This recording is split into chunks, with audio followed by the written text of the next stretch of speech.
It's done. Grandpa wanted this land to stay in the family. Grandpa's been gone 8 months, Emily. We need the money more than we need a falling down barn and 60 acres of nostalgia. Grandpa left something here, and nobody else noticed. Paper slid across the closing table as Todd Whitfield signed the final page, barely glancing at his younger sister Emily, who stood near the window with her arms crossed. "It's done," Todd said, sliding the pen toward Karen. Emily's throat tightened. "Grandpa wanted this land to stay in the family," she said, her voice measured despite everything. Karen sighed. "Grandpa's been gone 8 months, Emily. We need the money more than we need a falling down barn and 60 acres of nostalgia." As the new owner's crew began clearing out the old barn that afternoon, Emily walked through one last time, and stopped cold at something carved into the support beam that hadn't been there when she was a child. Grandpa had left something behind, and nobody else had noticed yet. "Before we continue, tell me in the comments, what state are you watching from tonight?" 60 acres outside Millhaven, Ohio, had belonged to Robert Whitfield since 1968, and to his grandchildren, it had always meant something different depending on who you asked. To Todd and Karen, both settled comfortably in the city with families of their own, it was an inconvenient asset, tied up in probate. To Emily, 29 and the only grandchild who'd stayed close to Millhaven, it was where she'd learned to ride a bike, where Grandpa Robert taught her to fix a tractor engine, where she'd spent every summer of her childhood falling asleep to the sound of crickets on the porch.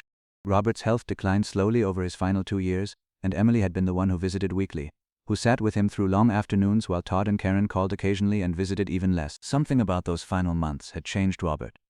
Emily noticed he'd spent unusual amounts of time in the old barn alone, longer than his declining mobility should have comfortably allowed, always waving off questions about what he was doing out there. "Just tidying up old memories," he'd told her once, smiling in a way that seemed to hold something back. Probate moved quickly after Robert passed, the property splitting 3 ways according to his will, straightforward on paper.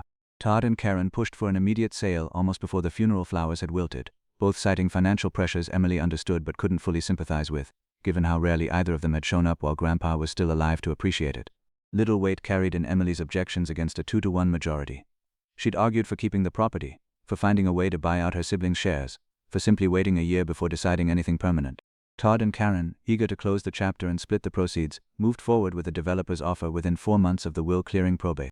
That carved symbol on the barn's support beam, a small, deliberate marking that hadn't existed in any of Emily's childhood memories, sent her mind racing back to those unexplained hours Robert had spent alone in that space during his final months. Not vandalism, not decay. Something intentional, carved by hands that knew exactly what they were doing. Photographs of the marking went into Emily's phone carefully, rather than mentioning it to Todd or Karen, already irritated by her earlier objections to the sale.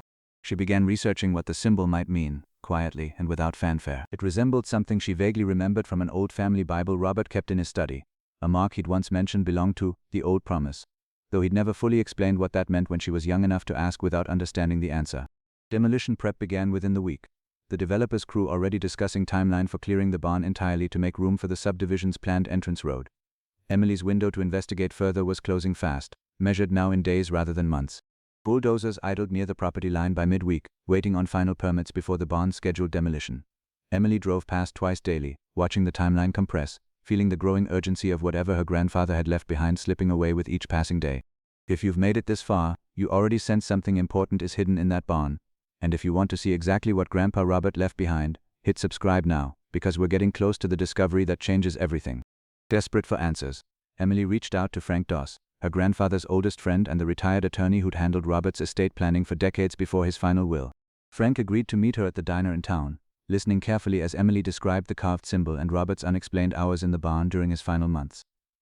Frank's expression shifted the moment Emily mentioned the Old Promise. He set down his coffee slowly. "Emily, your grandfather came to see me about 18 months before he passed, wanting to add something to his estate plan, something separate from the standard will Todd and Karen are working from." Emily's pulse quickened. "What kind of something?" "He was worried," Frank said carefully, "about exactly this situation, his grandchildren disagreeing about the property, potentially selling something he'd hoped would stay in the family. He asked me about options for protecting the land, but he never finalized anything through my office. Whatever he ultimately decided to do, he did it himself, without formal legal paperwork through me." "Then what does the symbol mean?" Frank thought for a long moment. "That mark," he finally said. "I've seen it once before, decades ago, on an old family document your great-grandfather kept. It typically indicated a hidden compartment or cache, something meant to be found only by someone who recognized the family's private marking system. If your grandfather carved that same symbol recently, Emily, I think he was showing you exactly where to look." Flashlight in hand, Emily returned to the barn that same evening, working quickly before the demolition crew arrived the next morning. She traced the carved symbol on the support beam, running her fingers along the wood grain surrounding it, remembering Frank's words about hidden compartments and family markings meant only for those who understood them. Behind the beam, concealed by decades of weathered wood siding that looked original to the structure, her fingers found a seam that didn't quite match the surrounding grain pattern. Careful pressure revealed a small hidden panel, clearly constructed rather than naturally occurring, opening to reveal a metal box tucked into the wall cavity. Inside, a sealed envelope addressed simply to "Whichever of you finds this," sat alongside a formally notarized document dated just 4 months before Robert's passing. A supplemental trust amendment, properly executed and witnessed, that Frank's office had never processed because Robert had apparently worked with a different attorney entirely, someone Emily didn't recognize. The letter, written in her grandfather's familiar handwriting, explained everything. Robert had suspected Todd and Karen would push to sell quickly, and rather than force an outright restriction that might create resentment, he'd established a conservation easement on the property through a separate legal filing.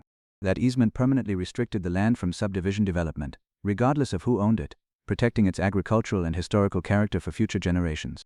"I couldn't stop you all from selling if that's truly what you decide," Robert had written. "But I could make sure whoever buys it can never turn our home into something it was never meant to be. If you're reading this, Emily, I trust you to make sure everyone understands what this means before anything moves forward." Silence held the barn for a long moment as Emily absorbed her grandfather's foresight, the careful planning that had unfolded entirely without her knowledge. The developer's entire subdivision plan, requiring cleared land for new construction, was now legally impossible under the terms of an easement Robert had filed with the county recorder's office months before his passing. An easement that predated and superseded any sale agreement Todd and Karen had signed. A call to Frank confirmed everything immediately. The easement was entirely valid, properly filed, and completely binding regardless of the recent sale. The developer's purchase, based on plans for a subdivision that could no longer legally exist on this land, would need to be renegotiated entirely, or potentially voided outright. News of the conservation easement reached Todd and Karen within days, delivered by Frank alongside copies of their grandfather's letter and the notarized documentation. Karen's initial reaction was disbelief, followed quickly by frustration at losing the full sale price they'd been counting on. Todd, more pragmatic, immediately began calculating how this changed their financial situation.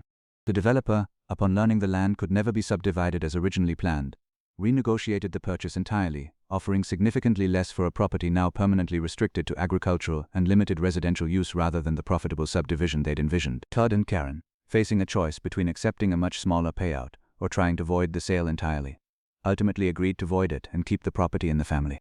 "I still don't fully understand why he didn't just tell us directly," Karen admitted during a tense family meeting at Frank's office. Robert's careful, patient nature came to Emily's mind, the way he'd always preferred showing people the truth rather than forcing it on them. "I think he wanted us to figure it out together," Emily said. "Or maybe he just trusted that whoever cared enough to actually look would be the one who deserved to find it." Todd, quieter than usual, finally spoke. "He always said you were the one who understood what this place meant." It wasn't quite an apology, but it was close enough for Emily to accept.